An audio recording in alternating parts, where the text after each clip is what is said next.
نرجع مرة تانية نكمل الأحداث بتاعت قصة كوميكس ذا بويز، وحرفيا الأحداث خلاص قربت توصل النهاية وفيها دمار كبير جدا. وعشان ما نطولش في الكلام كتير خلينا نبتدي على طول. هنا الأحداث بتبدأ مع رئيس الولايات المتحدة، وخلينا نفتكر إن اللي اتكلمنا عنه في الفيديوهات اللي فات هو إن الحرب بين البشر والأبطال الخارقين بدأت فعلا. يعني الحرب بين البشر والسوبيس خلاص بتبدأ رسميا. أول رصاصة اتضربت في الفيديو اللي فات، لكن في الجزء ده كل حاجة هتتفجر بالكامل. في البداية بنرجع للرئيس الأمريكي وافتكروا إن شركة فوت مش بتحب أصلا داكوتا بوب، والسبب إن الراجل ده هو اللي واقف في طريقهم ومانعهم من إن هم يحققوا اللي هم عاوزينه. شركة فوت عاوزة تاخد الأبطال الخارقين وتحطهم جوه المجمع الصناعي العسكري الأمريكي، يعني تبقى هي المورد الوحيد للأبطال الخارقين للجيش الأمريكي، وبالتالي تحصل على عقد ضخم جدا ومربح بشكل خرافي. ولكن هنا بوب كان واقف في طريقهم.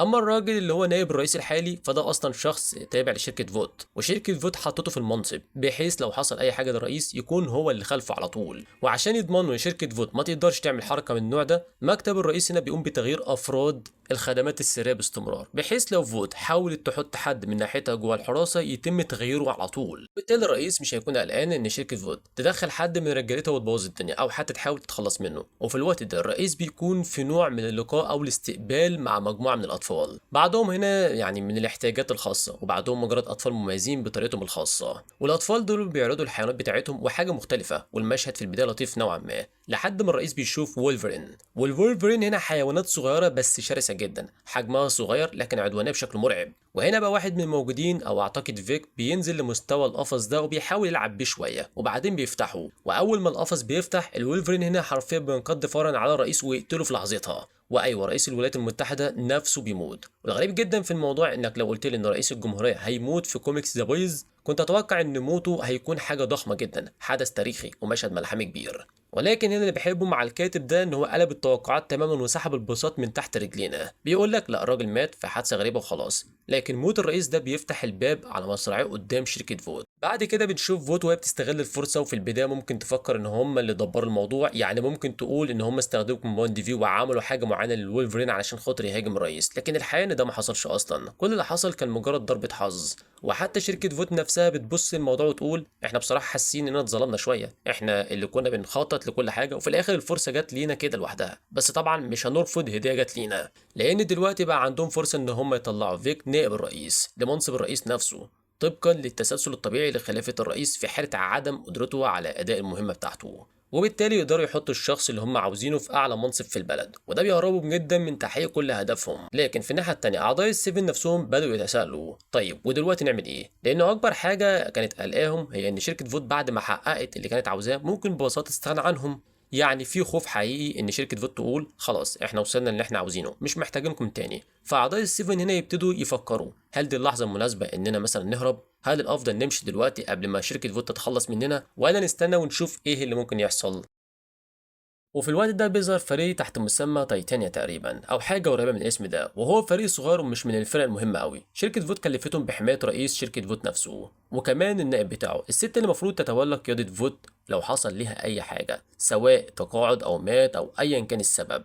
هم مش محور الاحداث في الوقت الحالي، هم موجودين بشكل اساسي كنوع من الحراسه الشخصيه، يعني ببساطه مهمتهم ان هم يكونوا حراس يحموا الشخصيات دي ويراقبوهم وخلاص. وبعد كده بنوصل لاول نقاش بين بيلي بوتشر وكمان هيوي. هو بيقول لبوتشر انه مش عاوز يكون له علاقه بالعنف تاني، هو خلاص تعب من كل القتل والعنف اللي بيشارك فيه. وبيوضح ليه كمان انا ممكن ازرع اجهزه تصنت، اعمل تجسس، اشتغل في التخفي، واعمل اي حاجه محتاجها مني في مجال التجسس والمراقبه، لكن انا مش عاوز اقتل حد تاني. فوتشر بيقول بشكل اساسي ماشي بس تعالى معايا الاول وبعدها نبقى نشوف. لكن المشكله ان قبل ما يقدروا يمشوا فجاه تلاقي بارالاكتيك داخلين، وده نوع كده من الفرق بتاعت الابطال الخارقين تحسهم نقطه اصلا داخلين يقتحموا المكان بكل ثقه. واول رد فعل البويز بيكون تقريبا ايه الهبل اللي احنا بنشوفه ده، وبعدين القرار بيبقى يلا نخلص عليهم.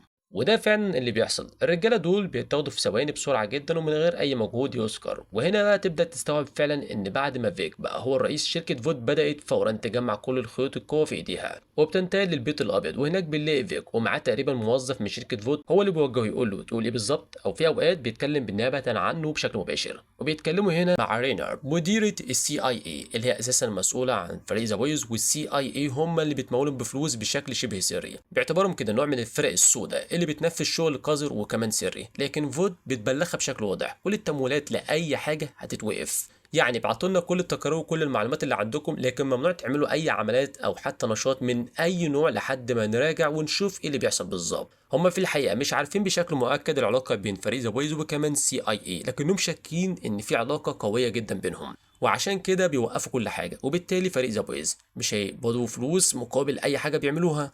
لكن هنا شركه فوت فاهمه الموضوع غلط، لان بالنسبه لذا بويز الموضوع اصلا مش موضوع فلوس، هم بيعملوا اللي بيعملوه لهم في الاساس ضد الابطال الخارقين، وبيؤمنوا ان الابطال دول لازم يتم احتوائهم والسيطره كمان عليهم.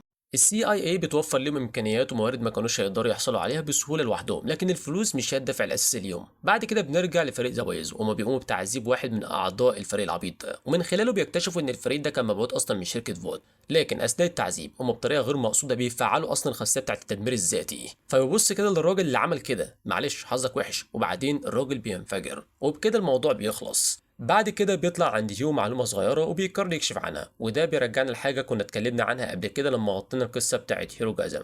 فاكرين لما كان في تجمع ضخم لكل الابطال الخارقين؟ في التجمع ده حصلت بعض من اغرب واجرأ الحاجات اللي اعتقد اني شفتها في الكوميكس عامه، ولكن ده حاجه متوقعه اصلا في العالم بتاع ذا بويز. وفي وقت من الاوقات هيو هنا قابل بلاك نوار، وبلاك نوار عمل معاه حاجه زي الزفت حرفيا، فانت عارف بقى، لدرجه ان المشهد نفسه كان غريب ومش مفهوم. لكن الغريب هنا ان بلاك نوار كان عارف ان هيو كان موجود في هيروغازم، وكان عارف كمان انه عضو فريق ذا بويز، ومع ذلك ما قالش لاي حد. وهنا هو بيبتدي يفكر يمكن دي فرصتنا للدخول، يمكن بلاك نوار يقدر يساعدهم يدخلوا المكان، او يجيب لهم معلومات مش هيقدروا يوصلوا لها بسهوله عن طريق كون ميف، او حتى كمان ممكن يهربهم لجوه ويدوم فرصه ان هم يقدروا يخلصوا عليهم. ولان بلاك نوار ما بلغش عن هيوي بعد ما شافه في هيروغازم، بيبتدوا يفكروا ان بلاك نوار ممكن يكون مستعد يغير الولاء بتاعه، والحقيقه ان محدش يعرف عنه اي حاجه تقريبا، هو لغز كامل.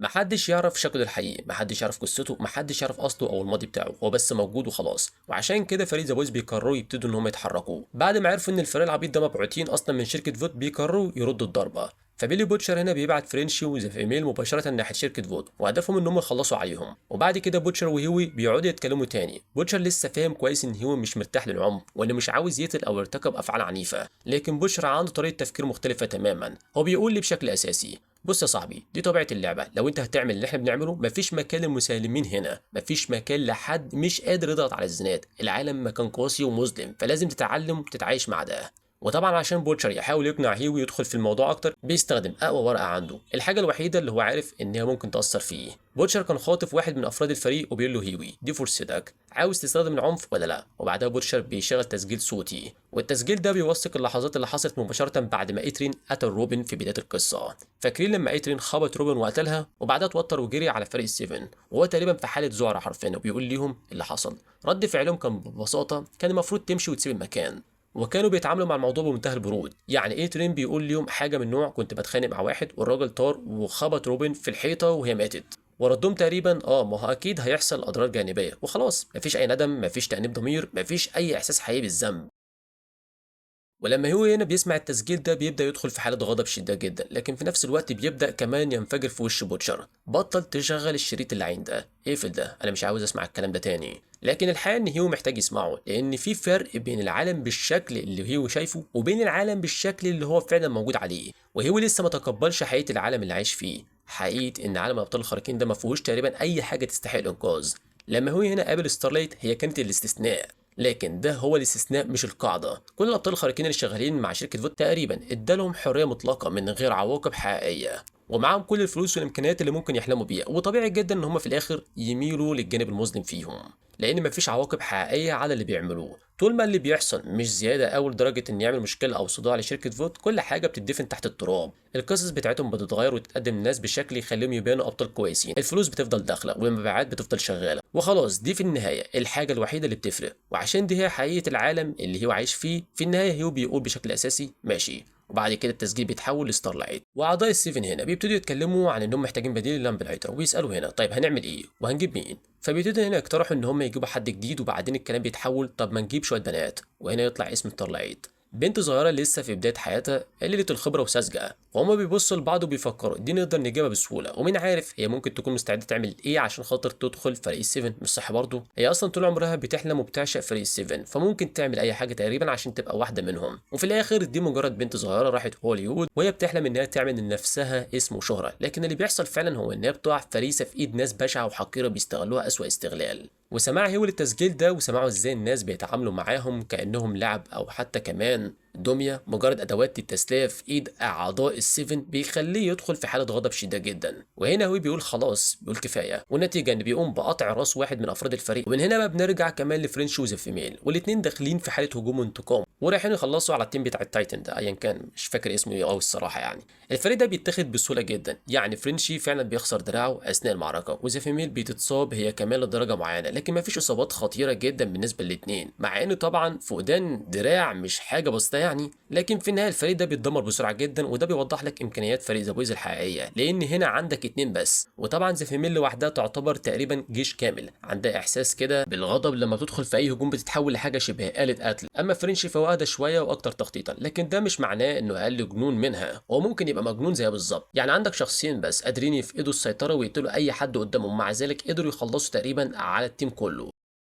وهنا بقى ممثل شركة فوت بيقول خلاص وقفوا، محدش يعمل أي حاجة تانية، كل أعضاء الفريق وقفوا. وهنا بقى بيبتدي يكشف لهم الحقيقة وبيسألهم انتوا بتعملوا ليه كده أصلا؟ انتوا فعلا بتحاولوا تهاجمونا؟ فبيرد عليه فرنش وبيقول لا، انتوا اللي بعتوا الفريق الأهبل ده ورانا. لكن ممثل شركة فوت بيرد لا، احنا ما بعتناهمش أصلا، احنا عمرنا بعتنا الفريق ده وراكم، حد تاني هو اللي بعتهم. والأهم من كده إن الشخص ده قال إن الفريق بيكذبوا عليكم بخصوص الجهة اللي بعتتهم، يعني في طرف ثالث بيحاول يخلي شركة فوت وكمان ذا ويز يدخلوا حرب مع بعض. وعشان كده ممثل شركة فوت بيقول إنه محتاج يتكلم مع بيلي بوتشر. شركة فوت يعني يعتبر بتمد غصن زيتون، بمعنى إن هو إيه، يبقى في سلام، عاوزين يقعدوا مع بعض يتكلموا، يقارنوا المعلومات اللي عند كل طرف ويحاولوا يفهموا إيه اللي بيحصل فعلا ومين اللي بيلعب بيهم. وبيكمل كلامه بمعنى أنا هكلم رجالتي هيجوا عندكم ويهتموا بيكم ويظبطوا حالتكم كمان. دراعك خلاص راح ومفيش حاجة نقدر نعملها في النقطة دي، لكن هنساعدكم في اللي نقدر عليه. وبعدين انا عاوز اتكلم مع بيلي بوتشر وافهم منه ايه اللي بيحصل. وهنا بقى ننتقل لكون ميف وكمان ستارلايت. والسبب ان ستارلايت قررت تسيب السيفن، هي خلاص هتمشي، وكون ميف كمان بتعمل نفس الحاجه. وستارلايت بتقول ليها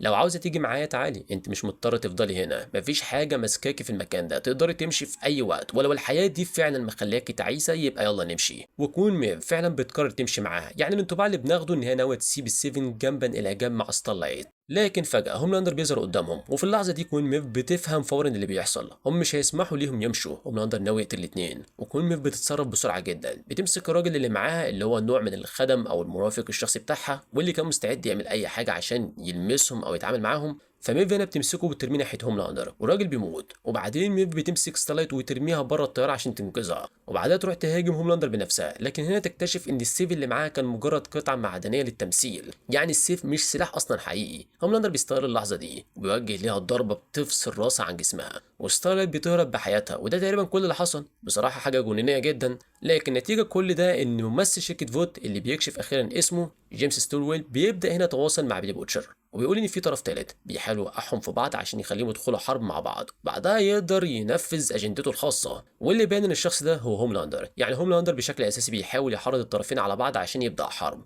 وهو بعدها يعمل اللي هو عاوزه. فستيلويل بيقول يعني انا شايف اننا نجمع الموارد بتاعتنا مع بعض، نجمع كل المعلومات اللي عندنا ونشوف نوصل لايه. بوتشر بيرد عليه بالموافقه، لكن طبعا بطريقته الخاصه. بيقول بمعنى ماشي، بس لو فرنش وفميل ما رجعوش هنا خلال ساعه هقتلك. يعني حتى هو بيوافق على الهدنه لسه بيهددوا بالموت. والجنون الحقيقي هنا بنكتشف ان شركه فوت وكمان سترويل بدأوا يفهموا اللي هوملاندر بيعمله، وفي نفس الوقت الجيش الامريكي بدأ ينظم نفسه استعدادا لاحتمال وجود تهديد من السوبز، لان الناس في الجيش بدأوا يفهموا ان في حاجه غلط. الابطال الخارقين شكلهم بدأ يخرج عن السيطره، وفوق ده كله كل الابطال الخارقين دول ظهروا في البنتاجون، وده طبعا سبب قلق ضخم جدا لان محدش طلب منهم يجوا هناك اصلا. فالمشهد بدأ يبان كأن الابطال الخارقين بيستعدوا لتشكيل قتالي، يعني شكلهم كانهم بيجهزوا نفسهم لخوض حرب، وده مشهد جامد جدا الصراحه. وعشان كده بوتشر بيظهر في المكان وبيتم اعطائه السيطره الكامله على المجموعه العسكريه الموجوده هناك. مش متاكد ايه اسم العسكري الدقيق للتشكيل، لكن هي مجموعه كده مجتمعين مع بعض. وفي البدايه بيكون في كلام عن ايه اللي بيحصل في البنتاجون، لانهم في الوقت الحالي موجودين في البيت الابيض. لكن بوتشر بيرد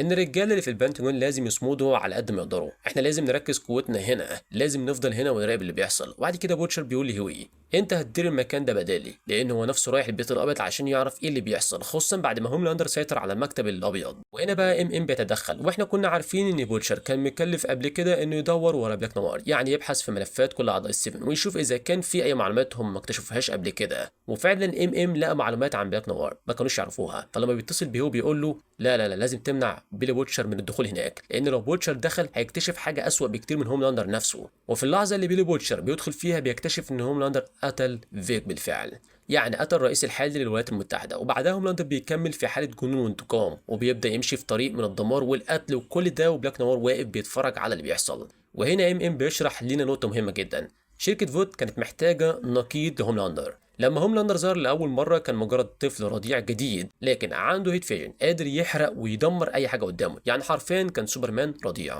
والسؤال كان إزاي بقى نقدر نسيطر على حاجة زي دي لو خرجت عن السيطرة؟ وعشان كده شركة فوت خلت هوملاندر يقضي جزء كبير من طفولته وهو موجود جنب قنبلة نووية. الفكرة إن لو هوملاندر خرج عن السيطرة شركة فوت تقدر تفجر القنبلة النووية وتقتله، لكن بعدين فهموا إن ده هيعمل مشكلة أكبر، لأن لو هوملاندر فقد عقله وبدأ يعمل مجزرة وبعدها شركة فوت فجرت فيه قنبلة نووية، الناس هتسأل القنبلة دي جت منين؟ ومين ادى شركة فوت الإذن إنها تستخدم سلاح نووي؟ وهتطلع طبعا اسئله كتير جدا وحاجات كتير شركه فوت مش هتقدر تدفنها او تخبيها تحت السجاده، فهم كانوا محتاجين حل بديل لمواجهه هوملاندر. وهنا بيظهر بلاك نوار، لان اللي حصل اساسا هو ان شركه فوت نفسها هي اللي صنعت بلاك نوار. لما شركه فوت صنعت هوملاندر اكتشفوا قد ايه هو قوي قادر على حاجات مرعبه، لكن في نفس الوقت اكتشفوا قد ايه هو خطير، فقرروا هنا يعملوا حاجه تانية. اخدوا كومباوند فين موجود داخل هوملاندر وقاموا بتطويره وتنقيته كمان علشان يصنعوا نسخه افضل واقوى من هوملاندر نفسه، والنتيجه هنا كانت بلاك نوار. وبعد كده بلاك نوار اتبعت عشان ينضم للسيفن، ومحدش كان يعرف عنه اي حاجه تقريبا. هوملاندر نفسه ما كانش عارف اي حاجه عنه، ومحدش كان عارف اصله الحقيقي. كل الناس كانت تعرفه قصه الاصل اللي اتعملت ليه في الكوميكس، لو كان اصلا في قصه اصل حياه اتعملت ليه.